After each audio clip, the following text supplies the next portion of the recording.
Olá, seja bem-vindo aqui ao Nada Trivial. Hoje é quinta-feira, dia de turma no fundão. Vamos falar de neurociência aplicada à educação e o tema é metacognição. Você imagina o que significa essa palavra? Já conhece, já é especialista no tema? Se não, senta aí e vamos conversar um pouquinho sobre como isso pode impactar na prática diária da educação. Você que pode ser um indivíduo que está querendo aprender, ou você que está querendo ensinar, ou você que está querendo acompanhar alguém que está em processo de aprendizado. Esse assunto é contigo.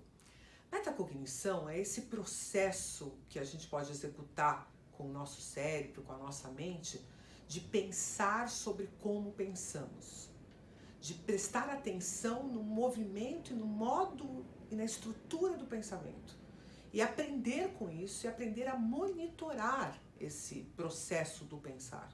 A metacognição é esse exercício de não só usar o cérebro na resolução de problemas ou na percepção de elementos, na construção de novas ideias, mas também usar o cérebro para que ele possa ser uma espécie de vigilante de si próprio, orientando os processos de pensamento a partir de uma perspectiva, portanto, metacognitiva.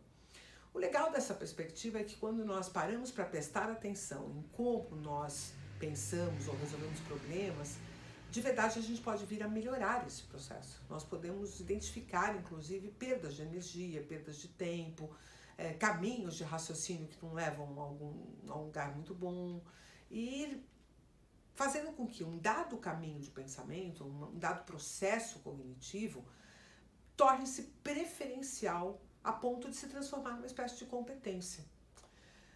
Você fica impressionado quando alguém pensa sobre determinados problemas de forma muito rápida, quase que intuitiva? Você conversa com alguém que é do marketing, por exemplo, da publicidade, e você fala, tem um produto assim, assado, que funciona dessa forma. O cara fala, a gente pode fazer uma campanha assim, podemos destacar essa qualidade, podemos fazer isso desta forma.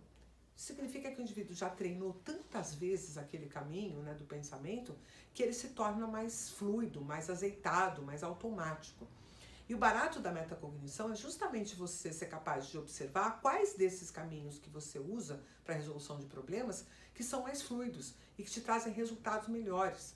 Além disso, isso te ajuda fundamentalmente a compreender os seus tempos de atenção, o tempo que você consegue ficar debruçado sobre algum conteúdo, que tipo de conteúdo você tem mais facilidade, que tipo de conteúdo você tem menos.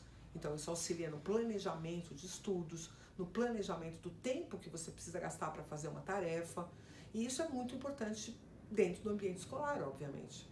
Então você que é professor e que percebe seus alunos meio desorganizados nessas práticas diárias de realizar tarefas, exercícios, se organizar para responder listas de exercícios ou questionários, começar a chamar a atenção deles para o fato de como é que eles estão pensando, qual é o processo, de que forma que eles estão se encaminhando para a construção desse pensamento, pode auxiliá-los a identificar quais desses processos são mais úteis, são mais rápidos, são mais eficientes. E justamente chamar a atenção deles para que esses processos se tornem uma prática cotidiana. O barato dessa história, que tem de nada trivial nessa conversa, é que simplesmente pelo fato da gente estar monitorando conscientemente os nossos processos mentais, sem deixar que eles simplesmente aconteçam como ladeira abaixo, baseado na força da gravidade, a gente estiver direcionando eles para um lado mais eficiente, com o tempo isso se torna uma prática que vai aumentar a eficiência, vai fazer com que definitivamente eu me sinta capaz de realizar aquele processo. Qual é o resultado disso? O aluno confiante da sua capacidade de realizar aquele pensamento, de resolver aquele problema, de endereçar algum tema dentro daquela disciplina, vai se sentir cada vez mais confiante, vai dar autonomia, vai trazer uma responsabilização dele em relação ao seu conteúdo e ao seu processo de aprendizado.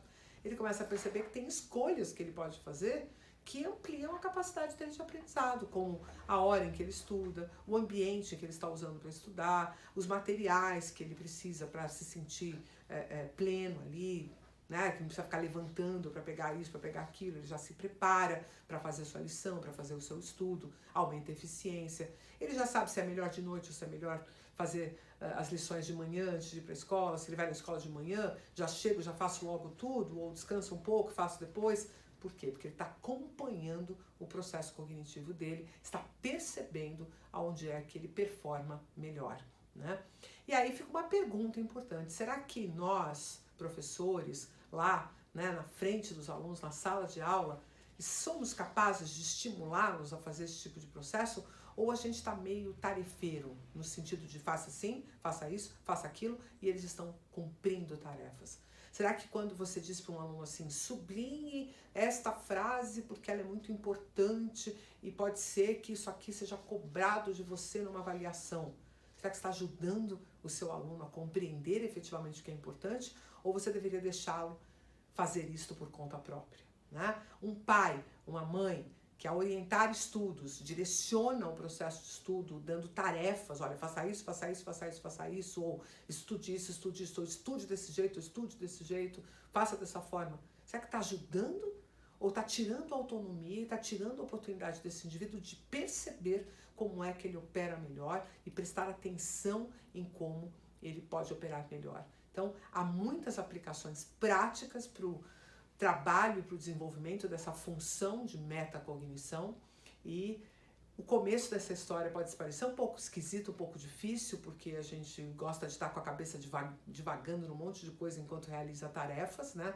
Então, às vezes, você tem o teu filho lá, ou o teu aluno realizando uma lição de casa, só que fazendo aquilo mecanicamente. Então, prestar atenção também é um pouco de mindfulness, né? De você estar presente ali naquele tempo em que você está executando a tarefa e pensando sobre como você opera naquela tarefa, aprendendo inclusive a monitorar quais desses processos podem ser mais eficientes.